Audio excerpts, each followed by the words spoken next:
مسدس سے حالی سے شعر اقتباس تمہید۔ کسی نے یہ بقراط سے جا کے پوچھا، مرض تیرے نزدیک مہلک ہیں کیا کیا؟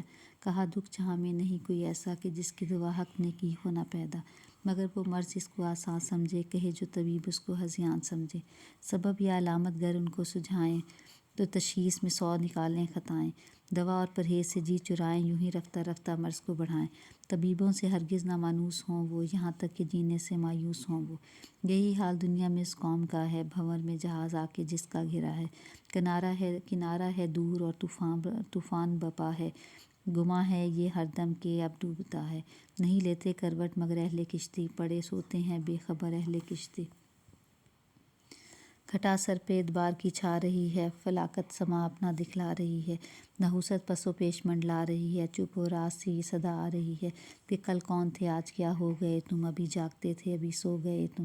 پر اس قوم غافل کی غفلت وہی ہے، تنزل پہ اپنے قناعت وہی ہے، نیلے خاک میں پر رعونت وہی ہے، صبح ہوئی صبح اور خواب راحت وہی ہے۔ نہ افسوس انہیں اپنی ذلت پہ ہے کچھ، نہ رشک اور قوموں کی عزت پہ ہے کچھ۔ کہیں تھا مویشی چرانے پہ جھگڑا، کہیں پہلے گھوڑا بڑھانے پہ جھگڑا، اب جو کہیں آنے جانے پہ جھگڑا، کہیں پانی پینے پلانے پہ جھگڑا۔ یوں ہی روز ہوتی تھی تکرار ان میں، یوں ہی چلتی رہتی تھی تلوار ان میں۔ جو ہوتی تھی پیدا کسی گھر میں دختر، تو خوف شماتت سے بے رحم مادر پھرے دیکھتی جب تھی شوہر کے تیور، کہیں زندہ گاڑ آتی تھی اس کو جا کر۔ وہ گود ایسی فطرت سے کرتی تھی خالی، جنے سانپ جیسے کوئی جننے والی۔ جوا ان کی دن رات کی دل لگی تھی، شراب ان کی گھٹی میں گویا پڑی تھی۔ تعیش تھا، غفلت تھی، دیوانگی تھی، غرض ہر طرح ان کی حالت بری تھی۔